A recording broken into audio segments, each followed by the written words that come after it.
So welcome everyone. Welcome to ESQ Practical Lawyers Academy webinar series. We are very delighted to have you all here. We're delighted to have all our panelists on board now, and to all our attendees, you're welcome. My name is Tosi Shulanke. I am the administrator and head of training at ESQ Trainings Limited. At ESQ Trainings Limited, our mission is to expand the frontiers of continuous professional learning. We are committed to the development of a robust and easily accessible, comprehensive source of practical information and continuous legal education and professional development for lawyers and other professionals. This we achieve by providing the highest quality accredited professional education in a variety of formats for lawyers, for accountants, for tax experts, for oil and gas experts, and other various areas of practice. Now, we've categorized these areas of practice into academies. We have the Litigation and Other Dispute Resolution Academy, we have the Intellectual Property Law Academy, the Energy Law and Oil and Gas Academy, the Corporate Law Academy, Tax Academy, and many other academies. So we have tagged this series, this webinar series, we tagged them Launch Our Webinar Series, as they are slated to hold at 1 p.m. 1 p.m. during lunch breaks. So they're supposed to hold 3 days a week, Mondays, Wednesdays, and Fridays. So in respect of the Friday webinars, in order to accommodate Muslim participants, we moved the time to 11 a.m. as against the regular 1 p.m. So, and then of course, after every session, we provide the resources in the easily accessible formats for everyone who's interested. So as a training institute, like I mentioned earlier, we are currently taking registrations for our training on power. It's a 12-week virtual distance learning course. It's titled The Dynamics of Power Contracts, where we'll be considering the regulation, contract negotiation, documentation, and project financing as it relates to power contracts. And it commences on the 16th of February, 2021. Trust me, if you are interested in power, interested in oil and gas, you don't want to miss this. So you can send me a mail at o.shulanke@esq-law.com. Be able to respond to any queries or whatever inquiries you might want to make. So the focus of today's webinar is negotiation skills for lawyers. Here we'll be highlighting the strategies for successful negotiation. Our panelists will be understanding the importance of knowing your BATNA, recognizing why listening is an important negotiating skill, how to handle people who use bullying as a negotiating tactic, how to successfully negotiate in foreign countries, how to use the mere passage of time to your advantage. We'll also be considering getting the other side to reveal their unspoken agenda, trade items that are unimportant to you, to gain important concessions, how to strategically use escalations to gain concessions, differentiating those rare situations where email negotiations help, identifying how to use authority and lack of authority strategically, and negotiating precise contract language. So we have a very great privilege to connect with our panelists. They are professional negotiators. They do this work on a daily basis. So if you have questions while the webinar is going on, please type them in the chat box, and or you can raise your hand and to get the attention of the moderator. So I am delighted to introduce the chair and moderator of today's webinar. He is Mr. Adeyemi Akinsanya. He is a principal at Adeyemi Akinsanya Associates. He is a CEDR accredited mediator. He is a member and standing conference of mediation advocates UK and Nigeria. He is also a member and advisory board member of SCMA Nigeria and SCMA certified mediation advocacy trainer. He's also of the Association of International Petroleum Negotiators, the International Institute for Petroleum, Energy Law and Policy, and is a life fellow of the Nigerian Conservation Foundation. So without a doubt, we know that moderator of today's session is well versed in this area of law. So without much ado, I present our moderator today, Mr. Akinsanya. Over to you, sir. Thank you, Tosin. It's not wrong to say the mediator, because okay. I'm always first and foremost and primarily a mediator. Yes. Thank you very much. Before I go to say anything, I'd like to just quickly introduce the other persons on the panel with me, and to also mention that given the time we have and given the vast amount of knowledge that's available, we know that we're simply going to really be touching highlights. And I'd like to mention this to the other panelists as well as we go forward. And may I also encourage participants to put their questions as much as possible in the Q&A box, not in the chat box. I'd like to encourage the participants, please put your answers in the Q&A box and not in the chat to everyone. Sometimes that gets lost. With me this morning, I have Henry Hector Amiwero. He's the head of legal compliance and branding at Total Co-op NG. And if someone is in charge of any cooperative anywhere, anything that has to do with cooperative unions, whatever it is, he had better be a negotiator, or else he would have no job in a few minutes. So I'd like to welcome Henry. Thank you. I'm looking forward to hearing from you. Next, I'd like to introduce Rotimi Idu. He's the company secretary of Chevron Nigeria Limited. I have had the pleasure and the privilege of encountering Rotimi on several panels, especially even at ASQ. And I always consider myself very lucky to meet him, because otherwise you can't reach him. But I couldn't help throwing that one in Rotimi. Yeah, good afternoon all, and thanks for the invite. I appreciate it. Thank you. And then we have Uchenna Vincent Agunwa. He's a commercial lawyer, a PhD candidate. He's a research and teaching assistant at the Durham Law School. And last but not the least is my very good friend, Iruka Ndubuizu. And I'm particularly fascinated because in her profile, it was especially noted that she negotiated the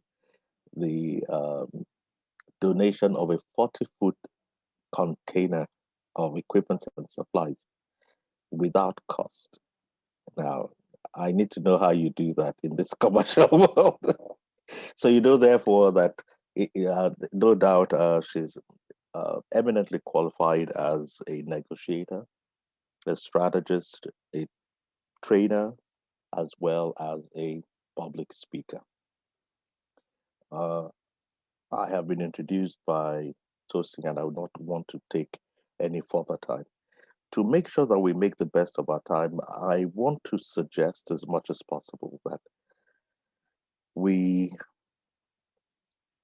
stick to like about 10 minutes each, which will take us about 50 minutes, almost an hour, and then we can try and address as much as we can within the remaining 30 minutes.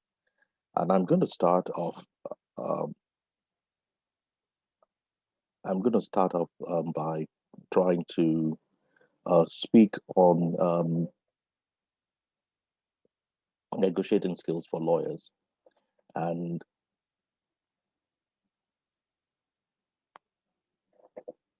okay, and I'm going to try to do this in about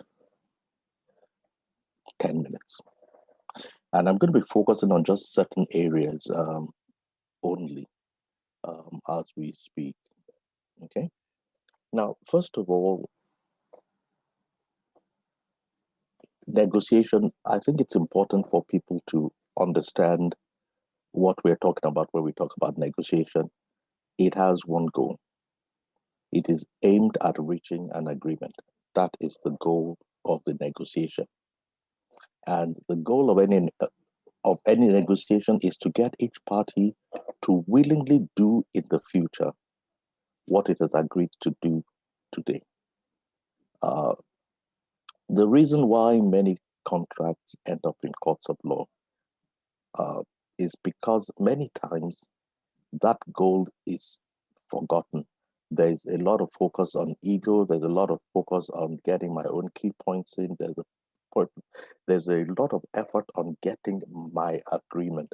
But your agreement, what you want, what is best for you, will not necessarily create a lasting and durable result. And that misses the whole focus of negotiation, because well, if you want to do a contract, you do not want to anticipate that one day you are going to be in a court of law or in an arbitration or in a mediation arguing over it. You think of your objective, what you started with, where you're going, and how you want to achieve it. To not get to the end is a waste of time. And that is why, as we negotiate, it's important. One of the few things we need to focus on in negotiating for, especially lawyers, is focus on issues, not positions. Lawyers have a tendency to focus on positions. This is the position of my company. Now, especially for lawyers who are coming in-house, because coming from in-house, and I thank God for the little stint of 20 years I spent in-house as an in-house lawyer. Your management tends to tell you what their position is. And unfortunately, many times they're not even sensitive to the issues you're going to confront on the table. But as much as possible, within the best of your ability, please focus on issues, not positions. Separate emotions from issues. Don't worry about how you feel. So avoid getting angry, avoid being irritated, avoid thinking the guy's proud or full of himself. Avoid ego trips. Avoid things that I want to demonstrate that I'm a great negotiator. I get the best contracts. We need to put all those things at home. Pride of authorship. There are many times when you find that you want to draft an agreement and really, like they say, 6 of one, half a dozen of the other. You're saying the same thing. What does it matter? So long as you achieve the solution. So let your objective be to find win-win solutions. Seek mutuality. It doesn't mean that you're not a good negotiator, but I'm telling you, if you win and you get what you want, you may start off, but you may not end. Then also, there's one pet thing that I have promoted almost on endlessly. Deal with issues, resolve those issues, and then draft. Let the drafting follow the issues, not vice versa. Those of us in the legal profession, we have this habit of, as soon as you want to start a negotiation, the first thing we exchange are drafts. The moment you exchange drafts, I'll tell you the weakness of it. You have limited yourself to the draft. So it now becomes a drafting thing. I want you to understand. I want participants to understand that drafting is not negotiating. Drafting an agreement is not negotiating an agreement. Drafting skills are not the same as negotiating skills. So first of all, find out what are your issues, what are you trying to do. Do not use the drafts as the basis of negotiation. Let the draft reflect the negotiation and then move to agreement. And in doing so, as you speak, please avoid being excessively aggressive in tone and body language. Once you come across aggressively, what happens naturally is defense mechanisms are raised unduly, and therefore negotiation is hindered. Don't be excessively aggressive.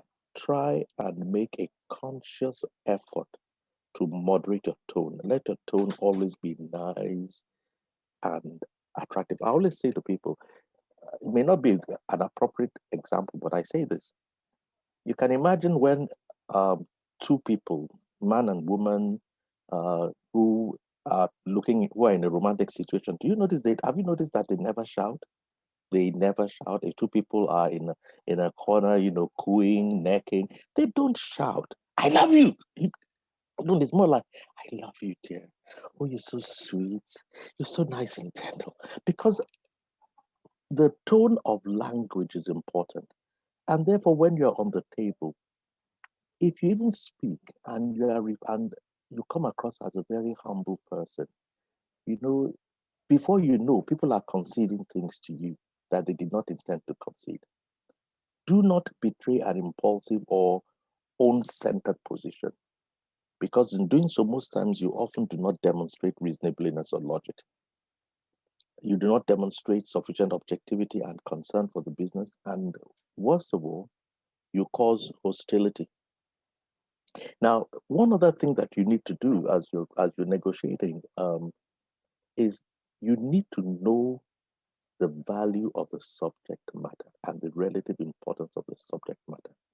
I have been at too many negotiating tables where people are negotiating over a 100 naira value as if 100 million naira.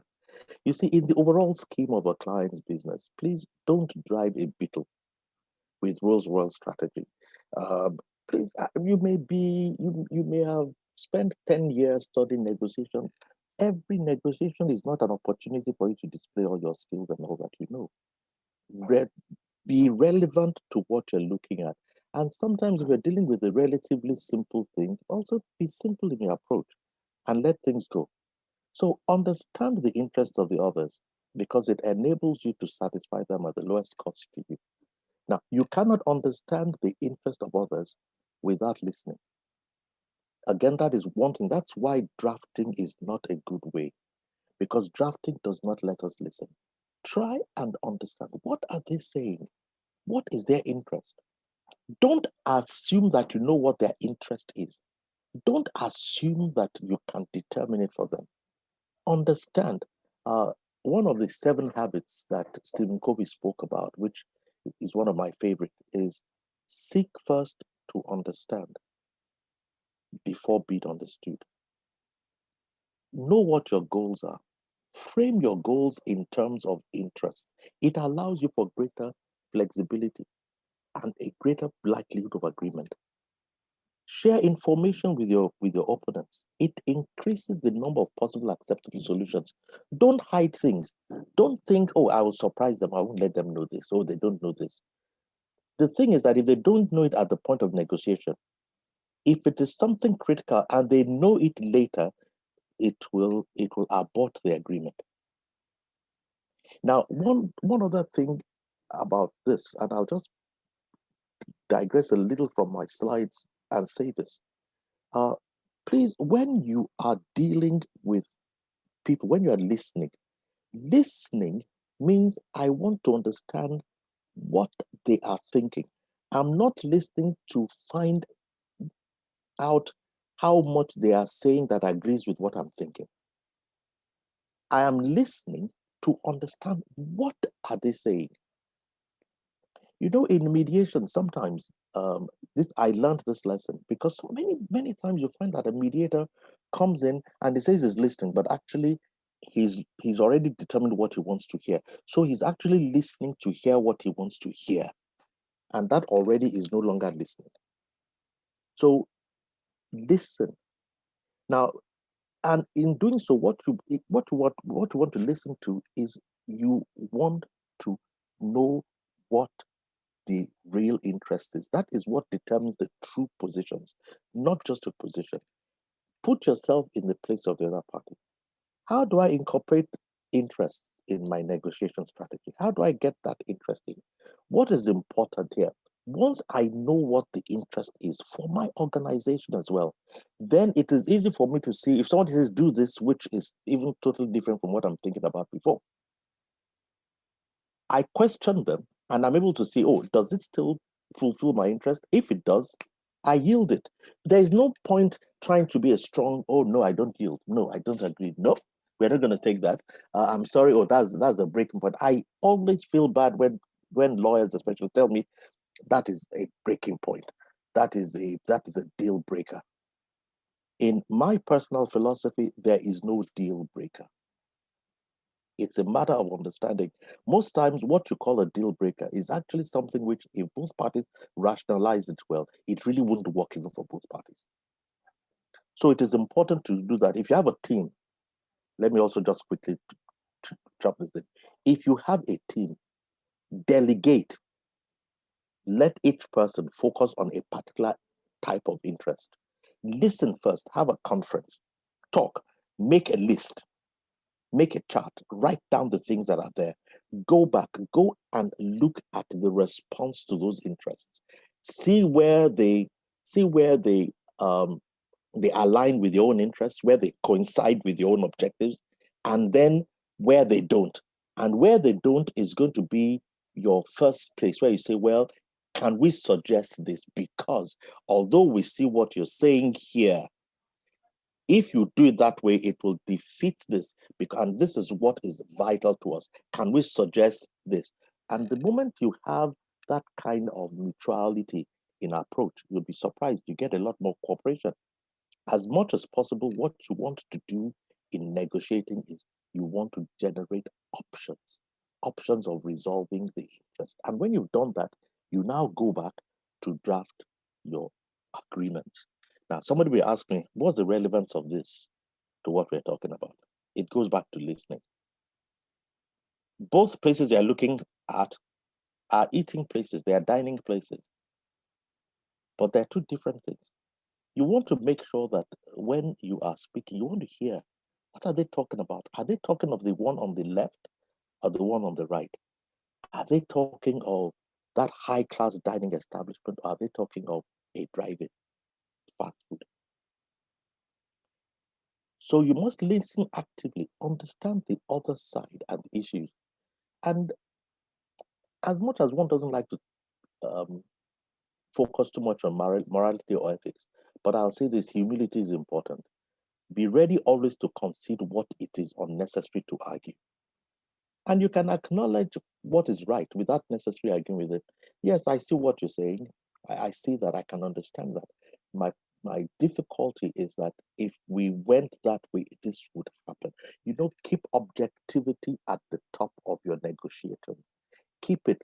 Nobody's looking for you to be a marvel or a maverick. Look, you want to achieve the best for your organization. So in getting to understanding, you need to use questions more than assertions. Questions. Question them. Why do you want this? What of this? What is the reason you're looking for this? We talk of open questions, open-ended questions, not closed-ended questions. Because that way, if you use the questions more than assertions, it will force the other side to open and to reveal their weaknesses. And it also helps you to get understanding. And it encourages choice. Listen. Don't just badger in. No, don't badger in. And don't ever forget that even if you are ExxonMobil and the other side is just a little marginal field operator, they are as proud of their institution as you are proud of yours. So please don't ever assume that, oh, they ought to respect you because you are ExxonMobil. And no, there's no such thing. I'm sorry I say ExxonMobil, that's my background. It could be Chevron, it could be any big company. What I'm just saying is, listen. Constantly summarize the understandings of the positions and interests, and don't reject options. If they say this, ask for explanations. What are you saying? Let me understand this. Please help me understand. You're saying this. This is my concern, that if in the possible option that we went that way, these are my concerns. What have you thought of that? Do you think we can redraft that? Why don't you look at this? It's always root. Don't ask for explanations, lack for clarity. Now, let me quickly go on. I hope I'm not rushing a bit too much. I'm trying to keep time, and I'm sure that even without my rush, I'm going beyond my time a little bit. I thought I'll quickly mention something about when you are negotiating across borders. If you are negotiating with someone from a different country, it is important that you understand the different legal regimes. It's important. One important thing that common law lawyers make a mistake about when they're, say, negotiating with lawyers or negotiators from a civil law country is that there is a difference in the approach of common law to unwritten law. And civil lawyers or civil business people have a different attitude. Understand those different legal regimes, understand the different culture and negotiating styles. Americans are more brash and direct. French are a little bit more subtle. British are very diplomatic, and so on and so forth. And Nigerians have a loud voice. Don't be misled by us. We're not as bad as that. It's just natural for us to shout. Even when we're playing with ourselves, people may think we're fighting. Sorry, we're all Nigerians, so I'm safe.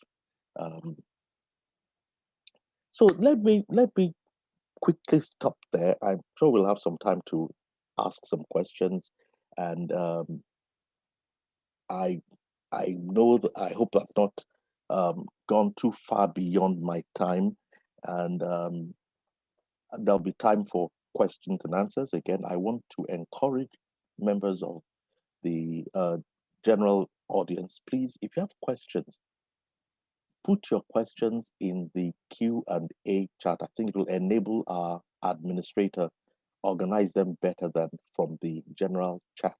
And when we get to the question and answer, please just simply raise your hand and we'll try to get to you. And when you ask questions, let me say from now, please, let the questions be questions, not new presentations. With that behind me, I want to say thank you very much. I'm going to start from the from our other speakers. I've already mentioned them earlier and introduced them, and I'd like to begin with Iruka. Let's say ladies first. Ndubuisi, to please make our presentation. Iruka, over to you. Welcome. Okay, thank you. Let's see.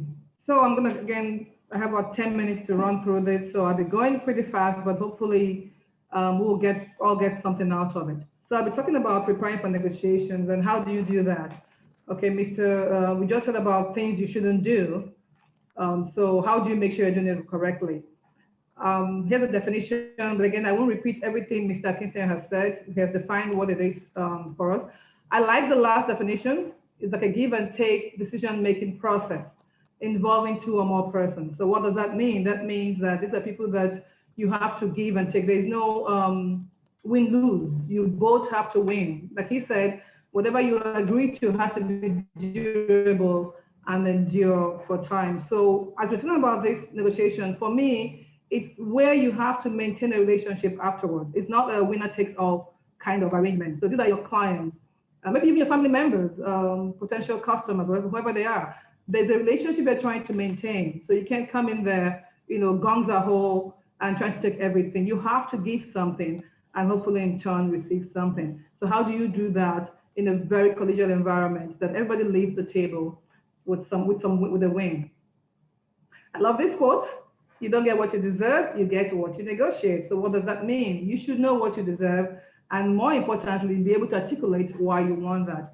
Again, negotiation is very, very, I'm sure all of us are going to repeat ourselves because it's the same principle that we're all sharing here, but in different formats and different delivery way. So what do you think you deserve, and how do you make sure that that's known? What is that interest Mr.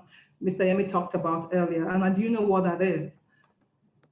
So here's some few quick steps. I'm going to run through it. Again, this can take a whole day to talk about these steps, but I'm going to breeze right through it.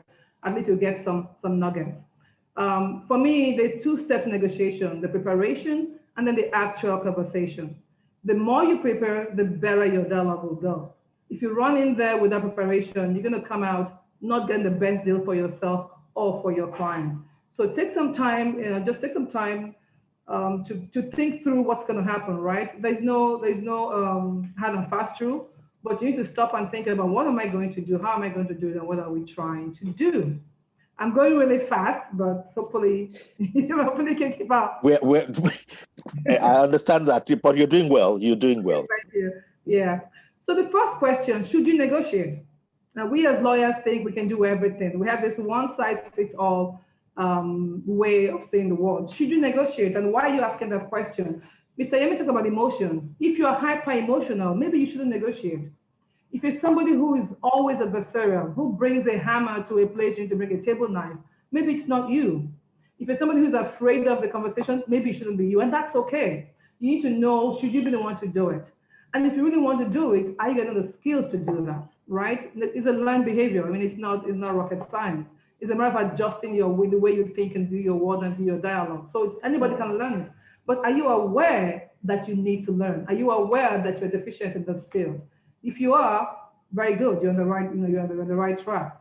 So should you be the one to negotiate? If you're not the one, that's fine. Get someone on your team to do. If you want to do it, get the skills you need to do that. You can't come into a negotiation, for a war. It's not litigation. You're not going to war. You're about to have a conversation that will hopefully start or maintain a relationship. So it's important that you come in there with the right mindset. Okay? Then the next question I always ask myself, and I think everybody should ask themselves, is what's about to happen? What kind of dialogue are we about to have? Are we about to resolve a dispute? Are we making a deal?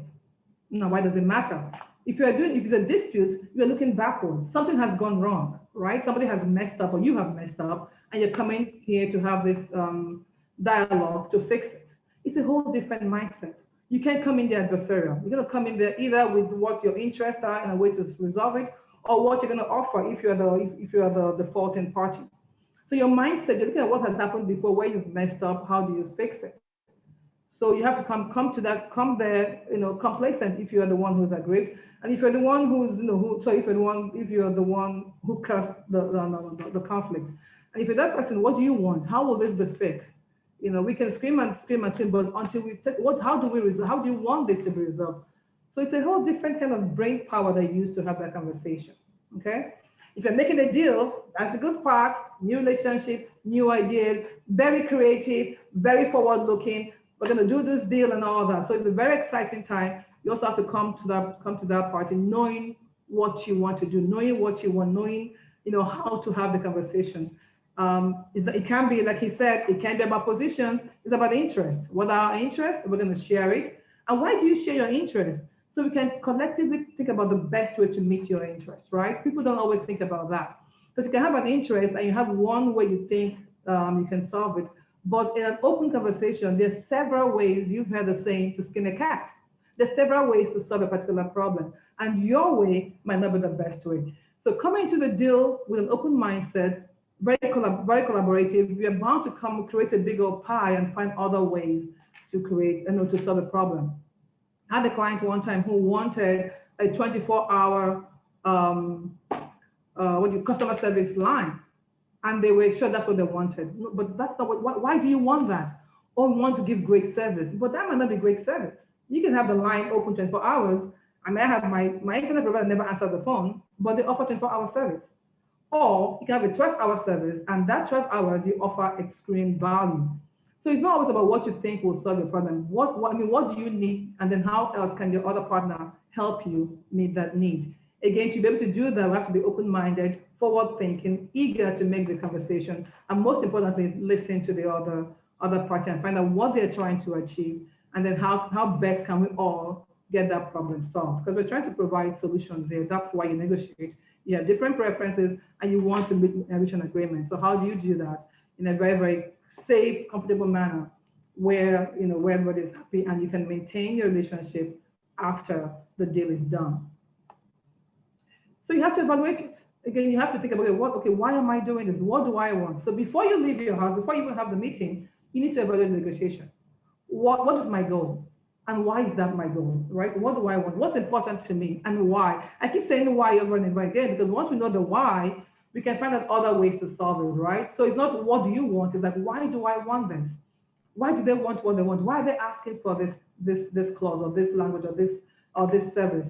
Why do they want it? How best can we meet that? So that's your evaluation. What do you want? Why do you want it? What's your BATNA? What's your fallback plan? Do you have a plan B? What if it doesn't work out? What if it doesn't work out? Why do I go? It's good to have a fallback plan. Why? So when you see a good deal, you will know it. If you go in there without evaluating what's out there for you, you won't even know a good deal when you hear it. You're going to stick to your gun, even though it's a good deal. So before you go into any deal conversation, just make sure you understand what is the worst case scenario. What happens if I don't close this deal? Is there a better alternative for me outside? And what is that? And what does it look like? So take the time to do all these assessments because it really saves you a lot of trouble. in the long run. If it's a buying and selling, so what are you buying, and what is the most you're going to pay for that? What is the least you're going to pay for that, or you're going to accept for that? So have all those. It seems simple, but you'll be shocked people don't even know the value of what they're selling, right? So think about that. What is the value? What can you take? What can you not take? And why? So you can have a good conversation about that. Again, you won't know a good deal if you're not even sure what a good deal is. If you haven't taken the time to assess what's a good deal for you, not for anybody else, for you, for that project, for that conversation. What does a win look like for you that day, that hour? Okay. And then again, Mr. Yemi talked about this. As you're preparing your conversations, you need to think about who are you going to be talking to? What are the cultural norms? How do you respect that? He talked about shouting and all the different cultures. They're very different. Even within Nigeria, we're very different. I'm an Igbo woman. If I'm going to a discussion with an older like Yoruba man, I know to come in there and curtsy and say hello. It's not my culture, but I want a good conversation. If I come in there, rude, sitting down, cross my leg, he'll be like, who is this rude girl? And it doesn't matter what I say from that on, it won't make a deal because I've turned him off. It's as basic as that, but people don't pay attention to these things. Because your goal is to have a good deal. Your goal is to have a good conversation, right? So whatever you're going to do in your behavior, your dressing that will impede that, you need to make sure that is removed so you can have a good conversation. Whether it's a customs, whether it's what their value system is. That's basically different values. Communication, like we scream, some cultures don't like shouting. Some are very direct, some are subtle. Some go straight to the point, some dance around the issue. Figure out who are you dealing with? What are their norms? You won't know all of them, but have an idea so you can react in case you see that. Otherwise, you just impede your negotiation, and we don't want that. We want this deal to close. We want it to be very, very lasting. And the last thing is, should you be the one to do it or should you hire somebody? This is different from the first one. Is the subject technical? Should you be the one doing that or should you go with somebody? All right. I have very experienced negotiating, but some subjects, I don't know what they are. Some of them are so technical that I have to bring somebody to understand what's there. If I go into a financially laden negotiation, I won't even know what they're talking about. They're talking about numbers and all. I need an expert to come in and guide the conversation. So when they say we're going to offer this, someone can tell me, oh yeah, that's a good idea, we should take it. Or here are the repercussions if you do this. So should you hire someone? Should you do it yourself? I mean, should somebody else be in the room with you, like an expert be in the room with you? Whoever they are, let them know what's important to you also. Like, is it the relationship that's important to you? Is it the price? Whatever it is, guide the person, let the person know, here's what I want ultimately.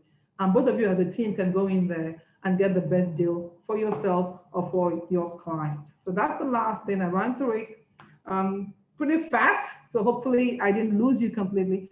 But it's pretty basic. It sounds very simple, but it could make or break your conversation if you not take the time to understand what you're supposed to be doing and how you're going to be doing that. So again, prepare. I love this quote. The more time you spend preparing, the easier it is when you get to conclusion. The easier it is for you to switch gears. The easier for you to think on your feet to respond because you have done your homework and you come in there prepared. Whew, okay, I think I made it. I did it in 10 minutes or less. Iruka, you not only made it, you beat me to it. I'm jealous. Girl power. Well, there are two things I'd like to take away from, just to emphasize, and I'm not going to repeat it. Number one, it's important to understand that that one important thing in negotiation is you want to sustain or preserve or create a relationship. It's important to bear that in mind. She said that, but I just want to re-emphasize that. She also emphasized what is important. Know what you need, first of all, before what you want. Know what you need before what you want, because that will help you to determine your priorities in negotiating. And knowing why, like she said, I'm quoting her directly, said, knowing why drives it all. That's very important. And above all, yes, please prepare. I've had far too many personal experiences in the past where it has been obvious that the parties to negotiation, even when they're negotiating from a draft, they have not even read the draft. They're reading it from section to section. please, it shouldn't be so. Thank you very much, Iruka. That was excellent. Now, let's see, guys, can we beat that? I'm going to call Henry to continue now. Henry, you have 10 minutes. Thank you, Mr. Chairman. Thank you, everyone. So pleasure to be here. There are people that are born negotiators. I'm sure you remember this child who says, "Mommy, calm down, calm down." And he was able to negotiate his way through punishment and to reach an agreement. And even the governor of Lagos State kind of acknowledged his negotiation skills. But you may not be a born negotiator like this boy. You may just need some training. So there's some people that are just born negotiators and the people that need training. Preparation is very key when you are negotiating. Don't just go there and make a fool of yourself. If you prepare very well, you will be able to have the success that you look forward for. So before you go for a negotiation, think about what will be the outcome. What are the parties? Who are the people? And what will be my best alternative to negotiated agreements? What is the preferred option which I will have? What will be my zone of possible agreements? Zone of possible agreements will be, an example, if a landlord has 1 million for his tenant and tenant has 1.2.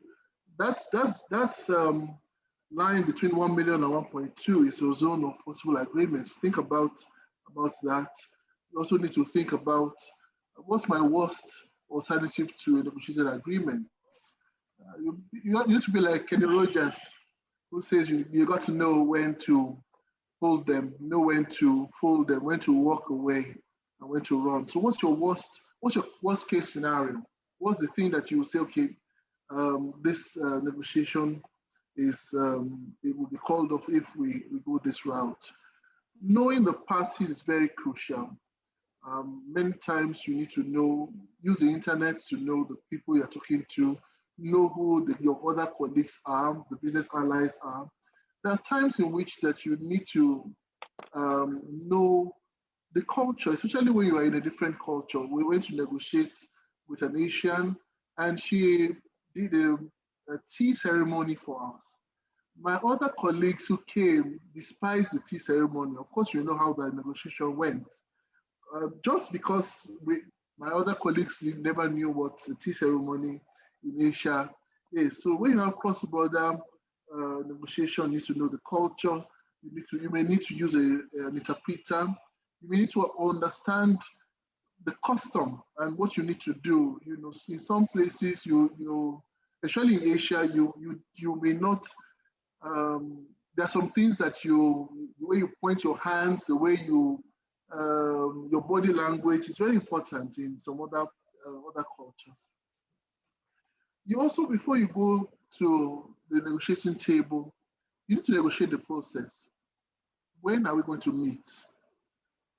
Who should present first? What should be the agenda? All those things are very important. You negotiate your negotiation before you go to the negotiating table. And those things can give you an upper hand. Yeah. Build a rapport with the people. Don't just barge in and say hello. Ask about other things. You see, in asking about other things, you'll be able to understand their interests. And the interest will be important when you want to decide on what you should do and what you should trade off. So understand the person, where the person is coming from. And the way and manner you extend yourself to the party, the more concessions you will get. Discussions is extremely important on how you discuss. So you're not there to fight, you're there to discuss with the people. You're there to say, ask questions. And so I agree with you, but why don't you consider this? Why don't you consider that? And then it's more of a discussion rather than fighting of swords. So listen actively, listen, paraphrase, check whether you understand, write down some notes So when you listen actively, you will be able to understand the underlying thing, where the person is coming from, why the person is agitated, why the person wants this position, and what trade-offs you can also do. Clarify what the person is saying. Do you mean this? Do you mean that? What if we say this? Avoid, yes, no, I don't agree. Avoid that. Ask questions and look at what strategy do you want to have? Do you want to win, lose strategy, or you want a win-win? A win-win is more of problem solving. Okay, you have this problem, I have this problem. If I solve this problem with you, that problem will go away. And if I also agree to this, my problem will go away. So sometimes you have that win-win situation. And the way to do that is to separate the person from the problem, be hard on the problem and soft on the people, focus on the interests and needs, not the persons. Invent options and multiple options. Generate different options for your negotiation. Search for smart trade-offs. There are some things that are not important, but they're important to the other party. They are not important to you. Consider a concession and trade it off and get what is important to you. Be aware of anchoring biases, because the first option you present is what will determine how the negotiation will go. Because always the other party will reject your first option, but always be the first person to concede, and always be the first person to say, okay, why don't we look at this, so that you will not be biased. Have multiple equivalent simultaneous offers. These are different offers that you could have. What if we do this? What if we do that? And then the person is not stuck with only one option, and the person can be able to agree with you well, and you'll be able to reach an agreement which both parties will be able to agree to. Also consider contingent contracts. You have agreed, okay, you're going to be the contractor, this is the amount, but consider contingent contracts. If the person, you can now say, okay, if you don't fulfill your contract, then you will be able to face a penalty of X, Y, Z. And if truly the person believes his claim, you should not have any problem with that contingent contract. So look at what is the agreement after the agreement. Look at implementation. How do we implement that contract? The negotiation is important. But implementing your agreement is even more important than your agreement. So if you don't have an agreement, if you have negotiated something that will not be implemented, then what is the purpose of the negotiation? Just run through just 10 effective ways of negotiating. Respect negotiation process and give it your full attention. Remember that negotiation is a two-way process. You only ever know half of the story. Ask questions to help you build up a picture of the issue from your client and the other party. Read people's body language as well as listening to what they say. Good preparation is essential for effective negotiation. Research the law, especially in cross-border issues. Research the law, understand the issues. Be clear on your client's objectives and construct a plan. Hold firm to your principles, but only if those principles can be objectively defended. Especially when you are dealing with a very hard negotiator, you need to have correct facts. It is facts that can fix when you are having a hard negotiator. These are the facts, these are the numbers, these are the figures. Don't let yourself be intimidated by aggressive negotiators. They're only doing their job. Don't be intimidated by them. Be prepared to compromise, but stay consistent. Be prepared to walk away if the deal is unacceptable. It's not every deal that must end in an agreement. All right, your client will not be happy if you agree on something that he does not agree with. All right, reflect critically on the process and outcome so you can learn from the experience. Thank you very much. Hector, thank you very much. I will not say anything here now because I will always be nice to the ladies, but you did very well. Just for audience, I'd like to just quickly rehash one or two important things that Hector pointed out in his. I'm not going to attempt to summarize everything, just a few highlights. One, it's important, he emphasized, know the parties. Know the parties you're dealing with. Know them, know their culture, know them both personal and corporate. It helps you to understand where they're coming from sometimes. An important thing to do, if you can, if you're going to negotiate with a company, first of all, get on the website, check their website, check their corporate values, check the things that matter to them, and so on and so forth. If you know who is coming to the table, go on Facebook, go on LinkedIn, read about them, so you have a little bit of idea. That's what I get from what Hector's telling us. And it's also important, he mentioned, please, negotiation is not a fight. Okay? It's not a fight, it's not a duel. Respect the other side. Do not be diverted by personalities. They may be shouting. Don't let that divert you. And above all, and I hope, Hector, I'm not misrepresenting you, but I seem to have heard that you emphasize that you should be sincere. Agree what you know you will implement. That I believe. I hope I've not misrepresented you. I tried to summarize something there. Yes, agree what you know you will implement. Don't agree what you know you are not going to implement. Thank you very much, Hector. That was very good. I'd like to encourage members of the general panel, please, general audience, please put your questions in the Q&A box. And please begin to put the questions in now. I believe, Tosin, you'll be assisting us in compiling those. Let's start putting them in now. And I'd like at this point to welcome Professor, sorry, not Professor Uchenna. Well, I'm speaking into your future, sir. Thank you, sir. I'm not a professor, sir. Not yet. I'm speaking into your future. Amen, sir. Uchenna is a PhD candidate and a research and teaching assistant at Durham Law School. Over to you. You have a very hard act to follow after Iruka and Henry. Can we get you in 10 minutes? Please go ahead. Yes, you can. Absolutely. I really do have a tough act to follow. Yeah. Yes. Okay, so I'll be speaking on the specific area of effective listening as an important skill to negotiation. Fantastic. Our very esteemed chairman has essentially he has done most of the work for me, so I will try and just be as quick as I can. Excuse me.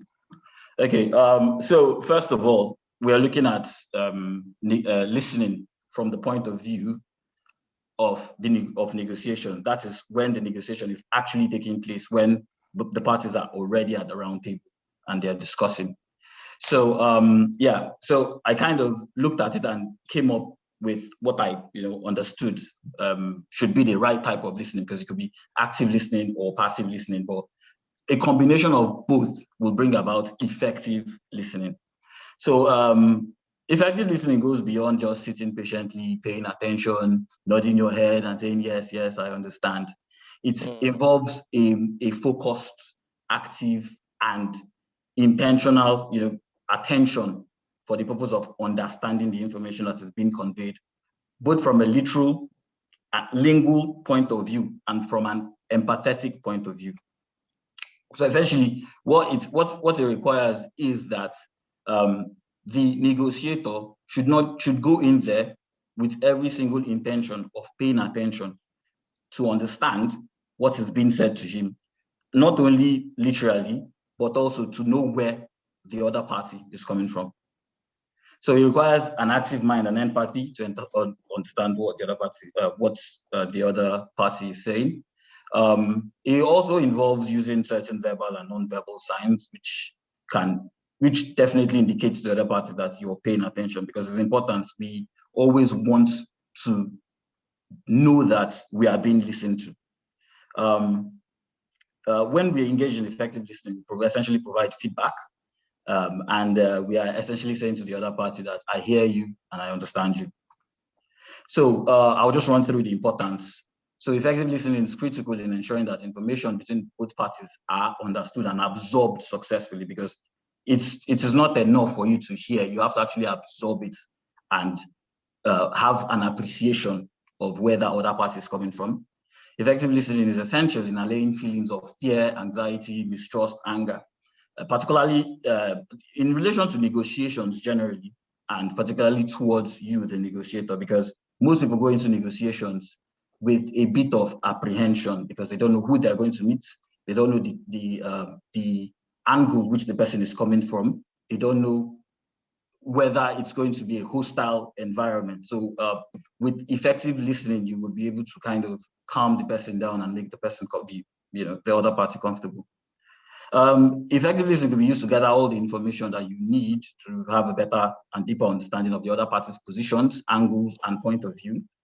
It also makes a negotiator more competent and even successful, because the more information you have, the more you're likely to reach your desired objective, or an objective which is satisfactory to both you and the other party. The act of effective listening also lets the other party know that you are willing to set aside your own point of view for a moment to consider what they are thinking, to consider their needs, to consider their feelings, to know exactly, what is going on where they are, in order to establish an atmosphere of trust, because trust is fundamental to achieving negotiation, achieving success in negotiation. Sorry. Effective listening will also prevent a negotiator, like once you deploy, or once you adopt an effective listening strategy, you would be less likely to jump into erroneous conclusions based on superficial information. It still goes back to the issue of preparation that has been emphasized by Iruka and Henry so far. So if you don't prepare, you have very little information. So the information you have is superficial at best. Then if you go in there without listening properly, you will then jump into conclusions, erroneous conclusions, based on those superficial information you have. Then it also helps you develop patience, and and with constant practice, you will be able to become a lot more patient in your personal life as well, because negotiating to an extent is an exercise in patience. Okay, so in order to develop these effective listening skills, there are two particular strategies you have to adopt. So there are the non-verbal strategies and there are the verbal strategies. So for the non-verbal strategies, just maintaining eye contact is important, is because people tend not to trust other people who are avoiding eye contact. You take away your eyes, it creates a sense of suspicion. It creates the impression that one is dodgy. And so it's important that you maintain eye contact at all times. You have to remain quiet and focused on the issue that is being discussed. You have to be relaxed, patient, and attentive to verbal and non-verbal cues, particularly what is not being said from the other party. Because if most times people tend to convey their actual objectives or intentions or angles from what they don't say, from what they avoid saying, from what they do not like. When the conversation starts, how their body language, how they react to a particular thing, you tend to know, it tends to give you a sense of, okay, this may be a sensitive issue. Okay, this is a particular issue that I can push on and achieve some level of relative success. Then yes, you have to also, you can nod your head as often as possible, to indicate understanding, in order to reassure that the other party that they are making sense. Because people like you want to, it still goes back to the issue of trust. Once you're giving the impression, or once you're creating the impression that that other party is making sense, by nodding your head, like, yes, okay, I understand, and all that, you would reestablish that feeling of trust. It will reassure that person that you're actually paying attention, that you're actually appreciating their point of view and where they're coming from. Then always smile.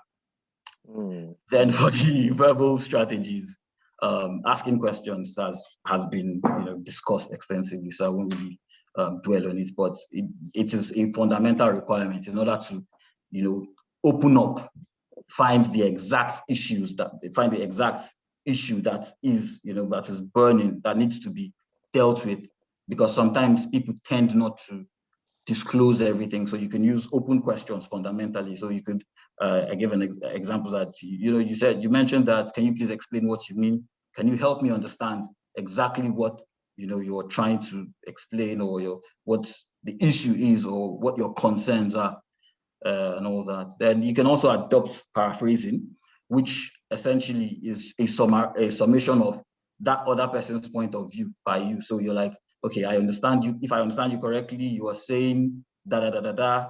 What your plan is da da da da da. What this does for you is that once you attempt a summary of that other person's position, you could either hit the nail on the head in respect to the issue, or you could create a situation where further information will be provided. In that sense, so if you paraphrase and you paraphrase out wrongly, the other party will tend to tell you, no, that is not what I'm saying. This is exactly what I'm saying, which gives you a clearer idea and a clearer picture of what it is that is the main issue, what is very important to that particular party in the course of the negotiation. Then acknowledgements, this is a recognition of the concerns, feelings, and needs of the other party. So essentially you're saying, I understand what you're saying, and you essentially would kind of confirm their position to be like, yes, it is a valid position, and it's a valid concern or it's a legitimate concern. At this point, once you have validated that their issues or concerns or point of view, you can easily then give them an alternative. This is where you now bring in your own, like, however, if you look at it from this point of view, you may have a different view of it. If you look at it from that other point of view, the essence of the acknowledgement makes them feel relaxed and more comfortable, feel like, yes, he understands where I'm coming from. He agrees with me, even though not completely, but to a particular extent. Then some of the don'ts which you should avoid are: do not stare with intensity. That's a given. You don't want to creep the person out. Do not nod your head overzealously without purpose. Then keep your smiling always, just keep it measured. Avoid distractions like your phone, your watch, toying with your fingers, your pen, your buttons. Then do not mentally prepare an immediate reply. Don't have a preconceived idea before you go in, that if they say this, I'm going to say this. If he says this, I'm going to say this. If he says this, I'm going to say this. That's where you eventually truncate the negotiation process. Then avoid constant and unnecessary interruptions. Allow the other party to speak. Let them say their piece. Because if you keep on interrupting, then it goes from a negotiation to a confrontation. Then avoid oversimplification when you're paraphrasing and acknowledging, in order not to end up, expressing the fallacy of false equivalence, comparing apples and oranges and all that. And then finally, just conclusion. So effective listening requires an active mind and some empathy.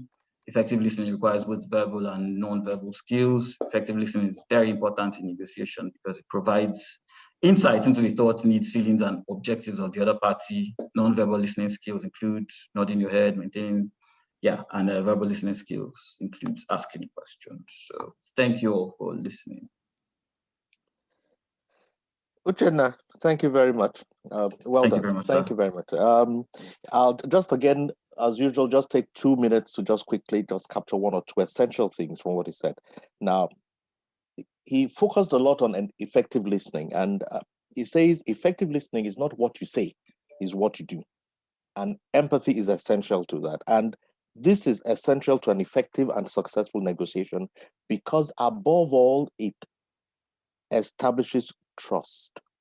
And effective listening is an essential complement to preparation. He also mentioned that rapport is aided. Actually, you establish rapport easily when you demonstrate that you are listening and that you're understanding with empathy. Again, I keep saying to the speakers, please, if I've murdered anything you've said, just forgive me. But I'm trying to put in 1 minute what you've said so brilliantly in about 10 minutes. There's one thing, though, I'll chip in on my own, and I'll say this ahead of the question time, which is eye contact. That's important. How do we deal with eye contact in the virtual world, in a time of Zoom conferences and things like that, or even times when sometimes because of poor bandwidth, the other side has to go without their video? But I'll leave that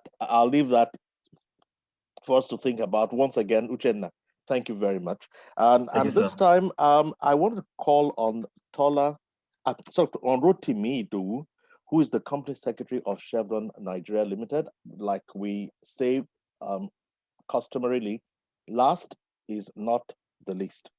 It's just a matter of order. Rotimi, over to you. Again, I say you have a tough act to follow. Welcome, sir. Thank you very much. I think I will be done in about 7 minutes, actually. Most of the things that I would have loved to say have been said. So I'm going to skip quite a number of my presentation. So let me just quickly share my screen. Okay, so I will not belabor the points that have been made by the excellent presenters before me. And I want to say a big thank you to everyone, right from Mr. Kisoya to Henry to Iroka and Uchenna. I hope you guys can hear me. Well, sorry, I'm hearing you clearly, but I don't know if that applies to everybody else. But I can hear you very I can clearly. hear you. I hear you loud and clear. Yes. Oh, okay. My connection has been behaving funny since yesterday, so I just wanted to be sure. So this is more like a run through of the presentation, but I'm going to skip all this and go to the last two gets. I mean, it's rich. And I'll also be going through the other presentations made by my colleagues. All the participants on this call will be significantly enriched going through all this great work by everybody. So I'll go to the last two slides time and look at the questions that we have. I want to basically focus on the ethics of negotiation. All my life, I've been an in-house lawyer. I've negotiated all manners and all tracts, locally, internationally. So much to talk about, but the time we have cannot do justice to the myriad of issues and great learnings that one has accumulated over several years and all that. So, but if you accumulate everything that everybody has done, I guess the participants and even the presenters are talking about the ethics of negotiation. I want to encourage people that if you want to negotiate, please, you must be willing to reach an agreement. Do not just waste people's time. Don't come with a sense that you want to make an agreement, reach an agreement, or reach a compromise, but you're not willing to do that. If you're not willing to do it, don't waste your time and don't waste people's time. So one of the critical ethics in the negotiation space is you must be willing to reach an agreement. And the willingness to reach an agreement means that there must be willingness to compromise, willingness to make a concession. You can't have it 100%, right? And people have, spoken about a win-win situation. That is core, it's critical. So you can't have it all, and that is important. Secondly, the issue of professional courtesy is germane. What do I mean by professional courtesy? I've been in negotiation sessions. Like I said, I've negotiated all my life. You'll have instances where people come and they speak in a rude manner to their colleagues. You can't come into a negotiation session and be rude, be calling people names, be insulting people, be bullying people. I have seen regulators, my career has been in the insurance sector, in the banking sector, oil and gas and all that. So I've been in situations where you find a regulator trying to push something through and begins to bully people, in the room that, look, if you guys don't do this, we'll do this to you, we'll do that to you. Okay, we are here to negotiate. We are not here to receive directives from you. We are not here to be schooled by you. You want A, we want B. Let's find a way to reach a compromise. So if you find yourself in a regulatory space, do not bully, because you're not talking to schoolboys, you're not talking to kindergartens. Do not threaten people, right? Let us ensure that we accord respect to one another. It would require patience. It will require a lot of give and take.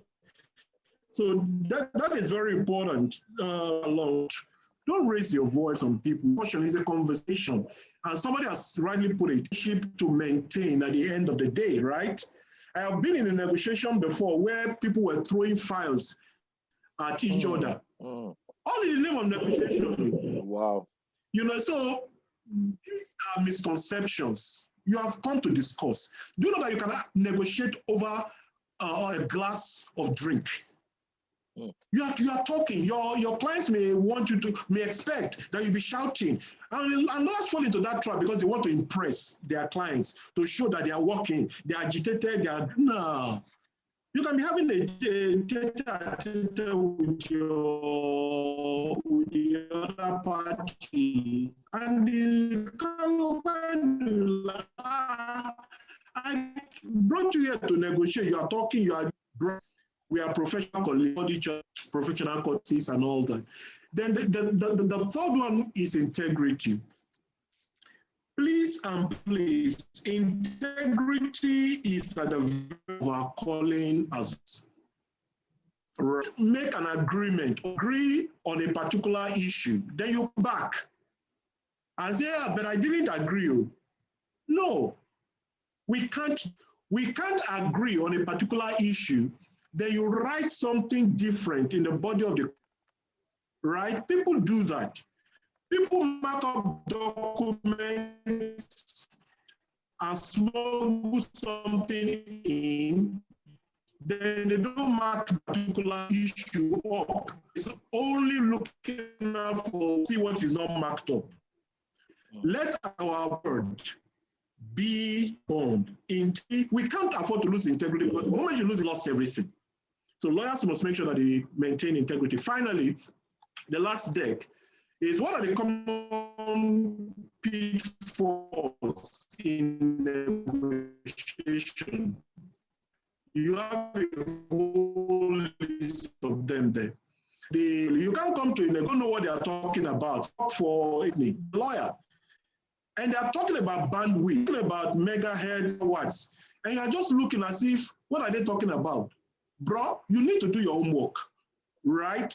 I was in a negotiation once where a lawyer came with a technical team. And as we were negotiating, you know, when the lawyer noticed that the technical people were not agreeing to a particular principle, you know what the lawyer would do? The lawyer would just say, delete.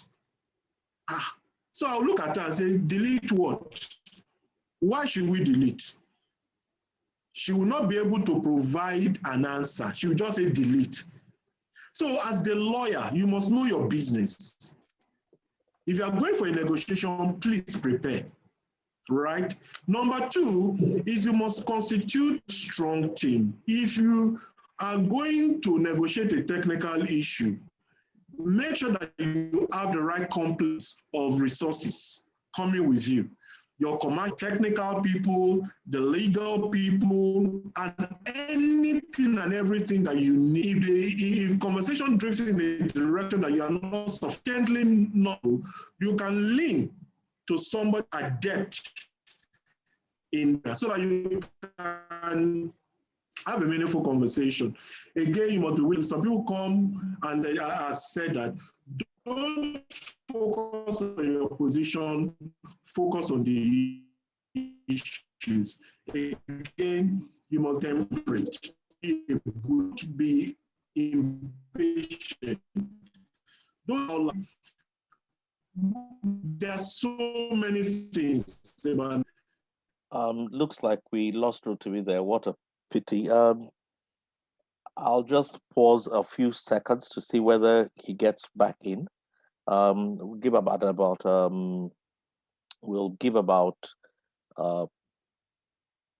5 minutes and about 5 seconds rather, see whether he'll get back in. Otherwise, is Rotimi back on? If he's not, I'd like to just quickly take the opportunity while we wait for him. If he gets back on, I'll give him an additional minute or two to conclude what he was saying. Now, one of the things, Rotimi, welcome back. Do you want to quickly finish? Are you able to finish, please? Or were you done?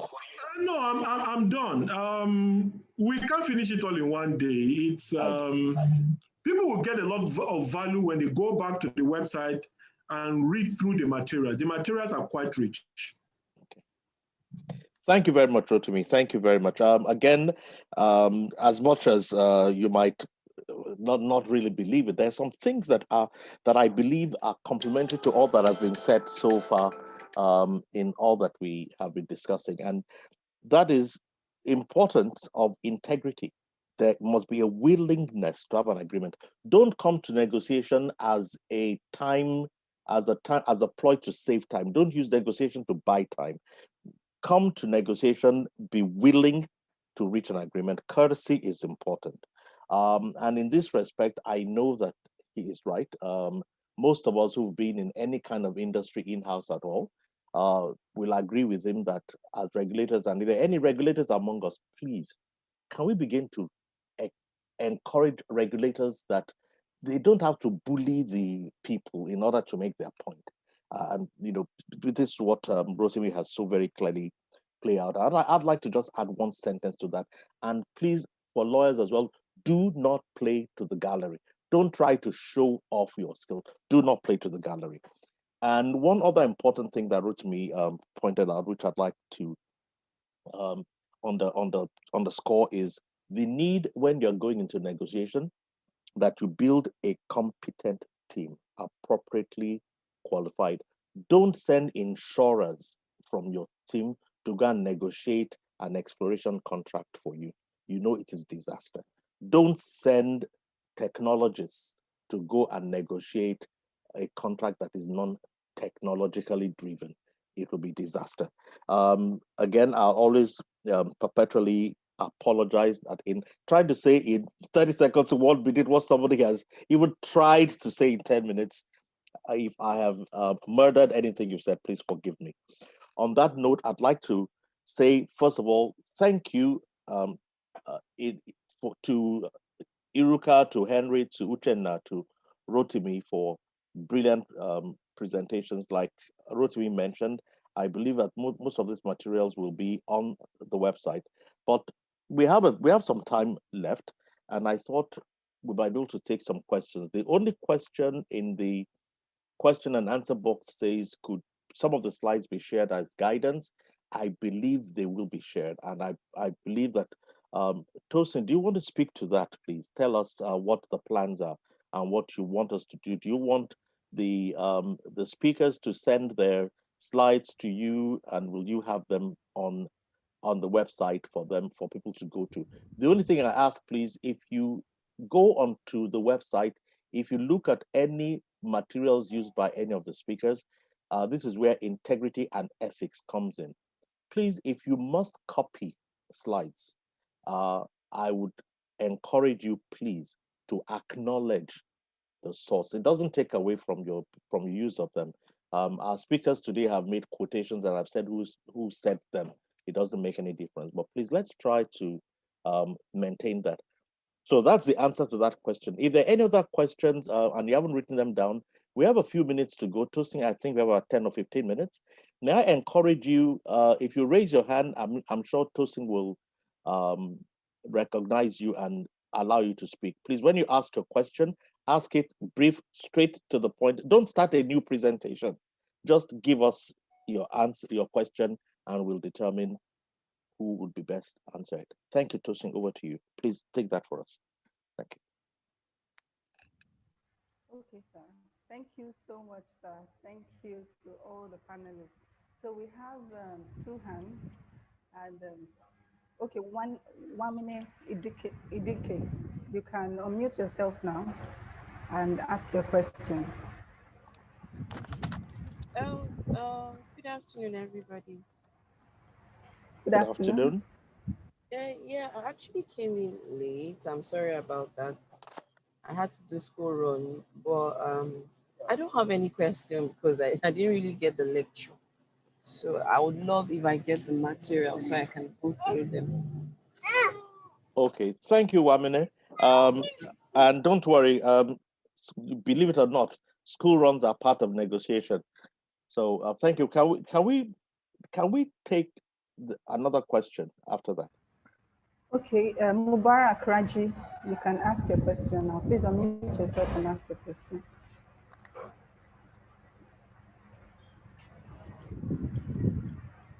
Mubarak Raji, you are free to ask your question now.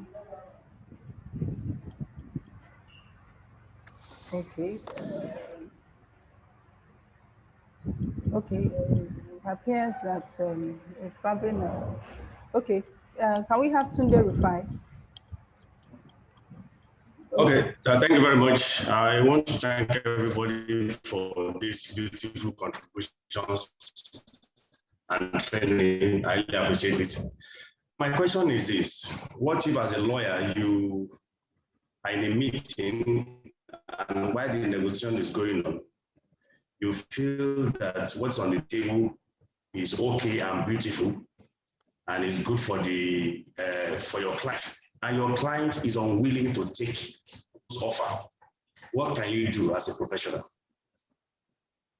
Okay. I don't know whether you know my question.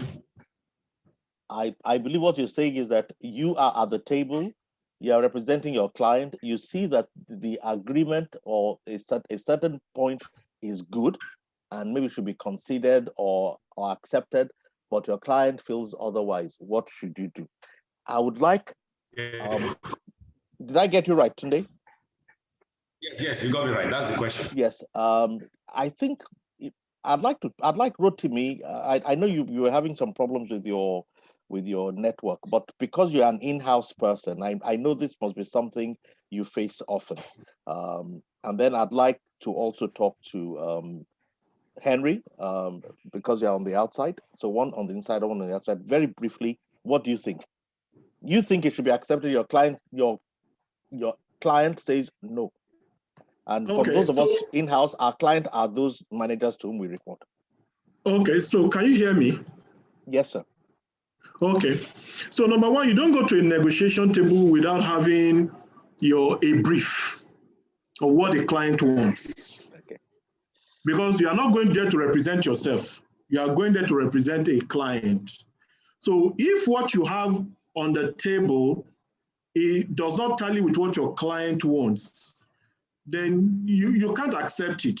Your responsibility may be to, of course, negotiation will not take place in one day. You can adjourn, go back to your client and say, madam, or my MD, this thing that these people have offered, I think is reasonable because of A, B, C, D, E, F, right? If you do not succeed in convincing your client to accept what you think or presume is good, then you have to go back. So you are representing somebody, you are not representing yourself. So it's not your deal, really. It's what your client wants. And if it appears good, convince your client. If it doesn't accept, your job is not done yet. Thank you, Rotimi. Henry, Iruka, Uchenna, do you want to say something along that? I think Rotimi has eloquently said what I would want to say. Just to add to it, you need to adjourn, you need to ask questions, because there's an issue about interest and position. You have to look at what is your position of your client and what's the interest and what are the trade-offs that you can have. All right, so it's to understand, sit down with your client to understand, because sometimes you actually had a brief with the client, but you go to the place, you will agree on something in accordance with the brief, and even the client changed his mind. We've seen that happen before. Yes, I said at that time, Henry. Now I've changed my mind. Now. I know. I've changed my mind. Okay, so, let me stop you there, Henry, if you don't mind, please. I want to hear Iruka on this, and then Uchenna as well. Very briefly, Iruka. Yes, and basically, I mean, like you said, if you're prepared, it shouldn't be a surprise, right? Both of you should walk into the meeting as close to the same page as possible. So during your evaluation, during your prep stage, you should have addressed, okay, if they say this, what do we want? What is our best position? What is our worst position? So have that going in actually helps. Okay, thank you very much. Uchenna. I agree. Just that at the initial stages, when you're getting your brief from your client, it's also very important to let your clients know that there's a possibility that you will not get this. So what are the alternatives? What direction can you go if this comes up. So if you prepare the mind of your client that there's a possibility that things can change and that at every point in time that you have your client's best interest at heart. If things change at the negotiation table, you can always go back and explain to the client, like, based on what we discussed, this is the position now. This is my advice to you. This is what I think you should do. And if there's that, relationship of trust and confidence, which that exists between you and your clients, I believe that you should be able to convince your clients to go the correct direction. Thank you very much. Let me try to summarize some 3 or 4 points that I think come out from that, because this is a very important point. Number one, you are not at the table for yourself. You are representing your client. So the issue of you and your client disagreement should be very minimum. And I'll want to, in 30 seconds or 45 seconds, share something which we used to do when I was in the Office of General Counsel in ExxonMobil. You do not go into a negotiation without 3 things. One, you must have an agreed script. You have to have an agreed script. So you are an advocate, you are fighting, or you are speaking or negotiating for, not for yourself, but for your client. So you must have an agreed script. Too many people come into a negotiation without an agreed script. You should have an agreed script. Number 2, when you come in, it is important, if you're talking of monetary terms, you should have at the back of your mind, you don't have to disclose it. You should have agreed with your client in advance what is the limit of your authority. You must know what you can get to. You don't have to disclose it. Maybe my limit of authority is 500, and the person is pushing me hard to accept 150. And I very nicely and very, jovially accept 150. He didn't know that I could even go to 500. Do you understand me? But at least I have my limits of authority. And number 3, we always had a preparation that included what we call FAQs. We try to generate as many scenarios as what the client could come about. That is, what if? If they say this, we'll do this. Suppose they insist on this, we do this. Suppose we're stuck at this point, what are the options? What are the fallback positions? So those 3 things are important when you're going to negotiation. One, remember, you are not there for yourself. So you're not there to demonstrate how great a negotiator you are. You are negotiating for your client. Number 2, please have a script. Rehearse that with your client so that you know the script. Number 3, have your limits of authority as well as your, what I'd call your allowances. How far can you go to the right or the left? And lastly, to the extent possible, do some brainstorming and get some FAQs in place. Suppose they say this, but suppose this happens, that. Suppose this comes up, well, at that point, ask for an adjournment and come back home and get this. You get it? That way, you are not constantly revealing your weakness at the table. Because if the other side gets the impression that you don't have authority, they will not be confident to agree with you, because they'll feel, why should I waste my time agreeing? He may come back and say his client doesn't agree. So you must make sure that you come in with that full power and authority. Well, thank you. I'm not supposed to be the one giving all the answers here, but I just thought I'd share that. Can we take the next question, please? Tosin, do you have any other questions? Tunde, I hope that satisfies you. If it is not, please feel free to reach out by note otherwise. Any other person asking any question? Tosin, please. No, there are no hands and no question again. No hands. Okay. Well, it is 2:30. Our time contract was 1 to 2:30. It's a lunch hour, not a dinner center. So, first of all, before I hand back to Tosin, I want to say a very big thank you to Uchenna, to Henry, to Rotimi, and to Iruka for a very brilliant preparation. I'll tell you a little secret. Although I was taking down notes so that I could summarize, trust me, I was also taking down notes because I was learning some few things myself. So it is with sincere gratitude that I say thank you very much for taking this time to be with us and for sharing your experience with us. I also want to say thank you to Tosin Sholaring on behalf of ASQ Practical Lawyers Academy for inviting us and enabling us to be a part of this webinar this afternoon. Thank you very much for the confidence you have reposed in us. We hope we were able to satisfy the attendees. Lastly, I want to say thank you also to all who have taken time out of their lunch. I know with Zoom, you probably could have been having your lunch at the same time, but if you were, I'll pretend not to know. I'll just say, well, thank you for taking time out of your lunch to be with us, to listen to us, and hopefully we have all learned something. And so with this, I'd like to bring this session to a close and hand back over to Tosin Sholari. Thank you very much, man. Thank you very much, sir. Thank you, Mr. Akisoya. Thank you, sir. It's been really insightful and it's been very wonderful. I must say that we've had a really robust session, and I think, like I was telling Mr. Henry and Uchin earlier before the session started, I said this conversation is something that we'll definitely have to have some other time, because there's no way we could exhaust the whole topic in 1.5 hours. So first of all, I want to say a very big thank you to our chair and moderator, Mr. Akisoya. Thank you, Mrs. Indubuizu. I'm sorry for that. Thank you, Mr. Hector Amiwere. Thank you, Mr. Uchenna, Mr. Rotimido. Thank you so much. Thank you for the very rich and well-researched content that you have shared with us today. We appreciate that it takes time to prepare for events like this, and we appreciate your taking out time from your busy schedule to do this for us. Then we also want to thank our sponsors. These webinars are being made possible by G. Elias & Co. and Advocate Law Practice. They are our sponsors. Thank you so much. And to all our attendees, thank you so much for being a great audience today. Our next webinar series, which is coming up on Wednesday, the 3rd of February, 2021 at 1 p.m., is titled Explaining Cyber Risk to Senior Executives. So you can also join us on Wednesday again for another insightful and exciting time. So we look forward to engaging you all there. And like I also mentioned earlier, we're taking registrations for our power training. It's titled The Dynamics of Power Contracts. We'll be considering regulations, contract negotiation, documentation, and project financing.